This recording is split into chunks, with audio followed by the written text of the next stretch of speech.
Welcome back everyone to my Let's Play of Final Fantasy 1 for the Nintendo Entertainment System, played on the Wii Virtual Console. Last episode we ended up here in Sarda's cave and he gave us the rod that we're going to use to remove the plate behind the vampire's room.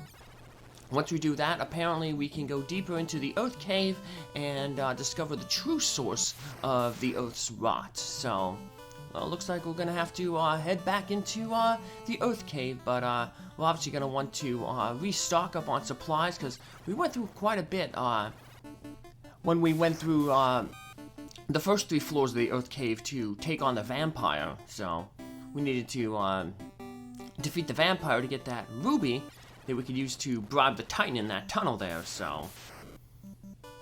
Alrighty, so, unfortunately, getting all those supplies means that we're gonna have to head back, to Corneria, because Melmond doesn't have an item shop. So, yep, gotta go across the sea, to resupply. But, oh well, the time investment, will be well worth it, because we have 5 floors of the Earth Cave to go through, and got a lot of strong enemies, you know, in the Earth Cave, so...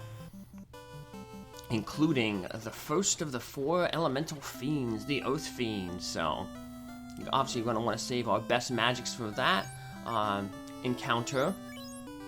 So we want to have as much healing as possible. Should also pick up on some items that cure status effects, such as poison. So grab a few pure potions.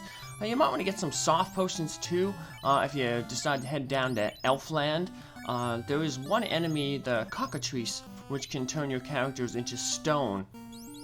But they're kind of a rare encounter, so you should have at least a soft potion that you picked up in one treasure chest.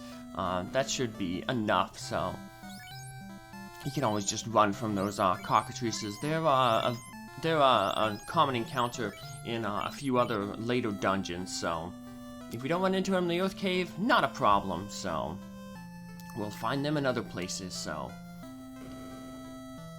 Alright, so let's just buy a bunch of stuff here, and I will finish getting all that stuff off screen, so, because it's going to take quite a while to, you know, obviously get the 99 heal potions. So, got the 99 heal potions. See if I try to buy any more. They say you can't carry anymore, so we're good to go. Time to head over and finish the Earth Cave. Let's hop on a good old ship and head west. Head west, young ratties. Manifest destiny. Alright. So, although heading west means going to Melmond. Ugh. Poor Melmond. Hey, and we finally got the red Sahag. So that's the final sea monster.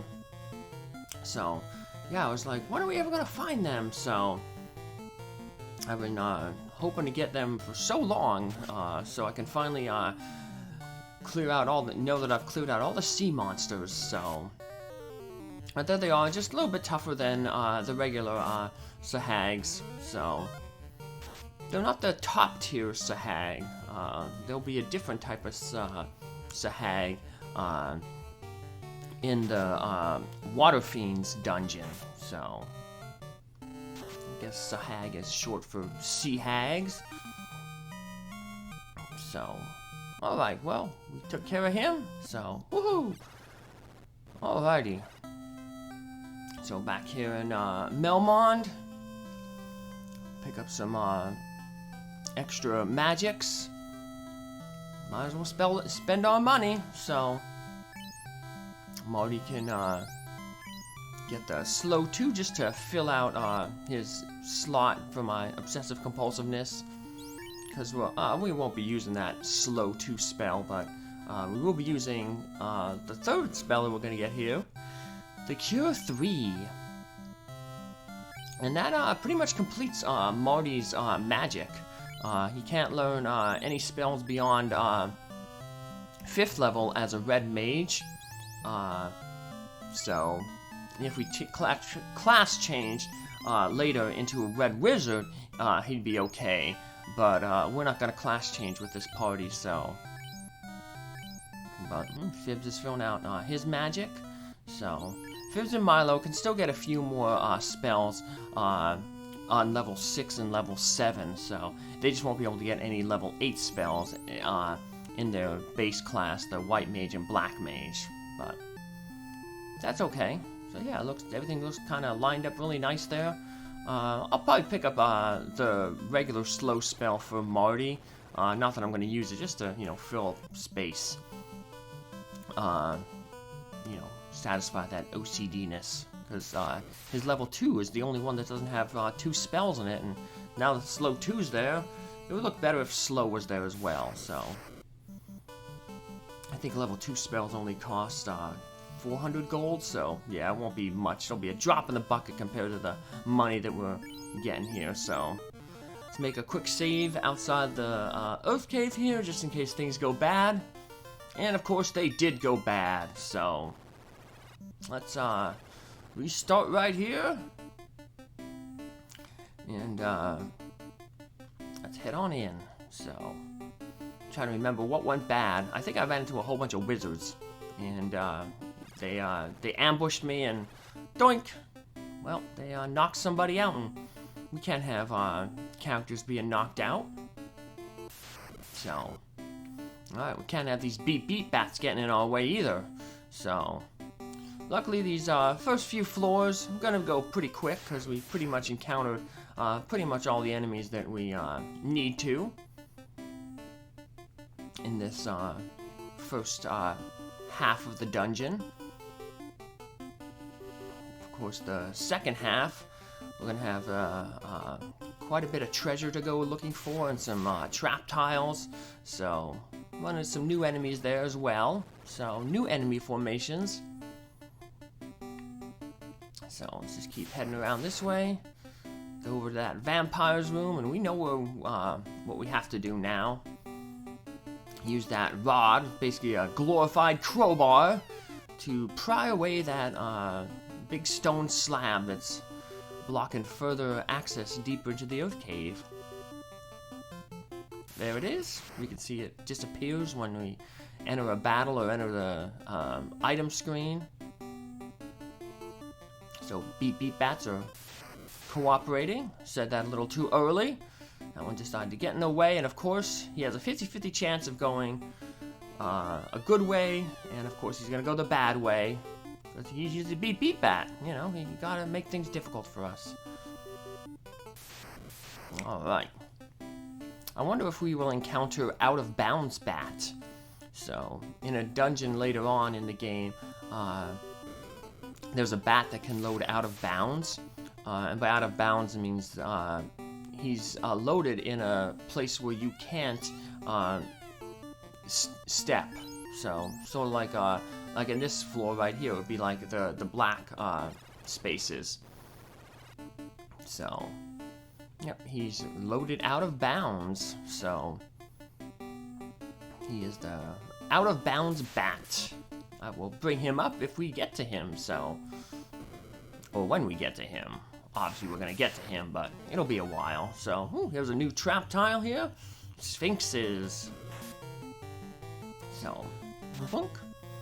Nothing too remarkable about him other than his 3 attacks. So, but yep, he hits hard, and that's, well, he doesn't hit hard, but he hits often, so it can be hard. So, all those 3 attacks add up. But thankfully, he doesn't have, any spells or anything like that. So, I just got out of a dungeon, because I play a little bit of it in advance, I just got out of a dungeon where a lot of enemies had spells, and so looking back here, it's like, wow, I'm glad it was nice when we had enemies that just hit you really hard and didn't hit the whole party. So, alright, some more money, and another trap tile with 2 sphinxes. Uh-oh. But, let's, since they hit, often there, we'll throw an invis on Marty. Invis makes it, easy to, dodge. It's like the ruse spell, but we can, target, other individuals with it. Eventually we'll get a spell called Invis 2, and that'll work on the entire party. And even much later in the game, there's a piece of armor, the white shirt, which unfortunately the white mage can't use, the white wizard can use. I don't know why he has to be a wizard to wear a shirt, but that casts Invis 2 on the entire party for free, so that's one of the nice things about the late game. We start getting a lot of items that cast really good beneficial magic spells for free. So there's a gauntlet that casts Lit 2 for free, a hammer that casts Lit 2 for free, axes that cast Harm 2 for free, staff that casts Fire 2 for free, shirt that casts Ice 2 for free. So yeah, a lot of good items that cast, you know, the level 2 spells. So even though there's, you know, level 3 spells, the level 2 spells are still pretty effective throughout the rest of the game. So they don't necessarily get obsoleted. So and once we get that gauntlet, that's the first one that we'll get that casts a level 2 spell for free. Once we get that, all those sea encounters will be pretty easy, because all those sea encounters are, all those enemies are weak against water. I mean, all those water enemies are weak against lightning, so a free lightning 2 spell on all of them will do a lot of damage and could almost clear out most of those encounters, so with one hit. So here's an enemy that's probably not, that's going to take multiple hits, the Wizard Ogre. Especially when he casts that Ruse spell on himself. Ruse is not a bug spell, so that's why I picked it up for Fibbs. But it makes him an enemy harder to hit, so as you can see, the Wizard Ogre there has a 50% chance to use a spell on one of his turns, and he uses them in that order that was listed there. His first one is always going to be Ruse, so luckily though, Wimbley came through and used his ninja moves and punched out that Wizard Ogre. So this is the trap tile here, so we're going to run into quite a few of that encounter. The Wizard Ogre, Green Ogre, and Hyena group. Yep, right here. Got another one of those groups. So probably the Green Ogre's probably the weakest of all the characters. He has a little bit more hit points than the Hyena, but I think the Hyena's hit harder, so hopefully we can get rid of that Wizard Ogre. Ooh, Milo's getting 2 shots there. Pretty nice. Should be able to finish off the Green Ogre there. And Wimbley took out the Wizard Ogre. So getting rid of all those ogres. He looks like the Jolly Green Giant. I imagine he's still around. When I buy vegetables, I just buy the store brand. I mean, a vegetable's a vegetable. You know, why have to pay for, whatchamacallit, name brand, you know.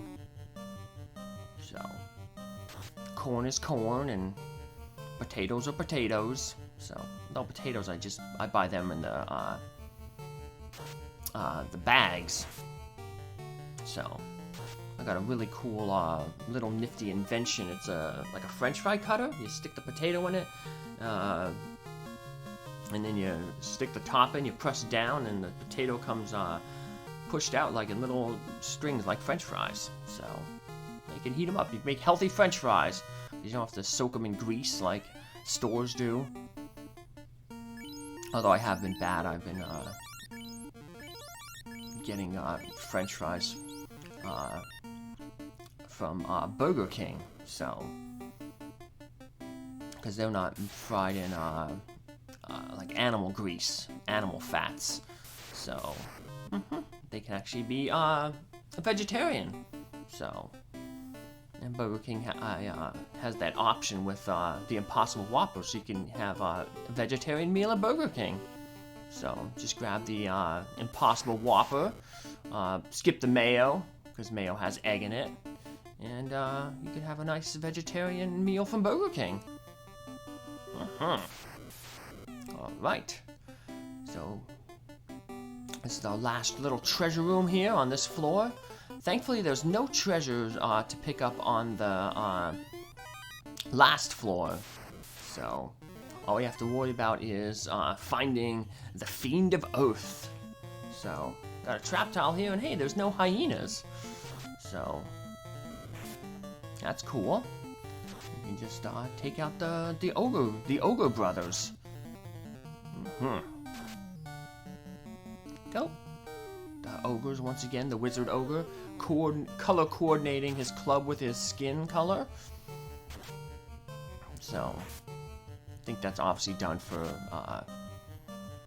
memory purposes. The Nintendo could only have so many colors on screen at the same time. So, alright, now this group decided to recruit some hyenas. So, we can use up our ice spells. The Fiend of Oath is going to be, like the Oath Elementals, is going to be weak against fire. So, save the fire spells. Also, the Fiend of Oath, like the vampire, is considered undead. And so the harm spells can also deal a good chunk of damage if you have a bunch of white mages. So, but our first thing Fibbs is going to have to do in that encounter with the Oath Fiend is throw up the ice spell. So, the Oath Fiend, he casts Ice 2. So, I know I spoke earlier about getting out of a dungeon where a lot of enemies used spells. A fire particularly gets a lot of uses coming up. So, but anti-fire, anti-ice, so it really helps out. You can really see the difference. It cuts damage probably like 80%. Because I know when I was getting hit by Fire 2 spells, it was taking off like maybe 120 hit points. But then when I had the A Fire spell up, it went down to about like 20 to 30. So, yeah, basically took off like close to say like 80% of the regular damage. So, and that's a problem when that's pretty much the only way to survive some encounters. There's a one encounter, red gargoyles. We run into gargoyles, regular gargoyles, pretty frequently down in the marsh cave. They're red-colored palette swap, the red gargoyles. They can cast fire too, and gargoyles are small enemies, so there can be a max of 9 of them in a formation. You get 9 of them, and they all decide to cast fire too. Yeah, if you don't have a fire up, you're resetting, basically. Luckily, the dark spell that we just got hit with by the wizard ogre there, that doesn't work. So, yeah, we'll still be able to hit him despite being darked. Although we're having some trouble hitting him now because he has that rouge spell up. So it's not because of the dark. So it's just that he cast rouge first, and his spell list rouge is always before dark. So enemies always cast their spells in the order that I have listed in their description when they first pop up on screen. So, and then they just go down the list, and then they repeat if the fight lasts long enough. So, badonk. Alrighty, well, let's heal ourselves up here, because we are about to head down to the final floor, where the Fiend of Oath awaits us. And thanks to our visit to Crescent Lake earlier, we know exactly what we have to do. We have to encounter the Fiend, defeat the Fiend, and then place the orb on the altar that the Fiend is guarding. And that's the only way to restore the light to the orb. So, A lot of offshoots here. We're just going to head straight up until we can't anymore. Then take a left, and then head on down. So this is the best floor to encounter that ooze monster. This is the only floor where it has a 3 in 64 chance of being encountered. All the other ones have a 1 in 64. So, you know, obviously 3 times greater chance here. Goes from like a 1.5% chance to, you know, 4.8. The Fiend's ball cracks open. An ominous cloud rises up and takes form. It's Lich, the Fiend of Earth. So as you can see, his first thing that he does, he has a 75% chance to cast a spell, and his first spell will be Ice 2. So, yeah, we want to get that A Ice up as soon as possible. And unfortunately, he went before us. Look at the damage that Ice 2 did. Yowza. So, luckily, though, he doesn't have a lot of hit points. And we'll be able to tear through those hit points pretty quickly with fire spells that we're going to be using here. So we should be able to take him out before he goes to that Lit 2. But if you want to be safe, you could do that, but Fibbs is probably going to be doing healing duty, so the Heal 2 spell is going to come in handy. I got the Heal 2 spell because it's actually bugged in a good way. It basically does Cure 2 healing rather than the Heal. So Heal, because it multi-targets, it's supposed to be, you know, do less healing. So it's kind of the way the game balances it out. But the thing is, once again, there's a mistake in the code, so it actually functions as well as the Cure 2 spell. So it's basically like getting Cure 2 on everybody, so. That was weird. The Fire 2, Marty's Fire 2 did more than Milo's Fire 3, so woohoo! Well, we finally took out the first of the 4 fiends. We placed the orb on the altar, and see that, I guess that's the darkness fleeing from the orb. And now we have 1 orb that is lit. And now we're going to do a lot of walking around to try to find that ooze monster. So, yeah, we got into a lot of encounters. It took about 20 minutes to find this ooze monster, but here he is. We finally got the ooze monster. So he's a palette swap of that scum and muck enemies from the marsh cave, and he has elemental weaknesses, so ice and fire. So a good fire 2 or ice 2 spell will take out that entire group. And obviously we have the ice 2 spell because we weren't using that for anything. We're using a lot of fire spells for enemies in here, but not so much ice. Ice will get more uses in the Fire Fiend's dungeon. She is naturally going to surround herself with fire elementals, so. And we can just step on the little tile behind the altar in the Earth Cave, and it warps us back outside, so no need to go back through the entire Earth Cave. So, save a nice trip, so. Alrighty.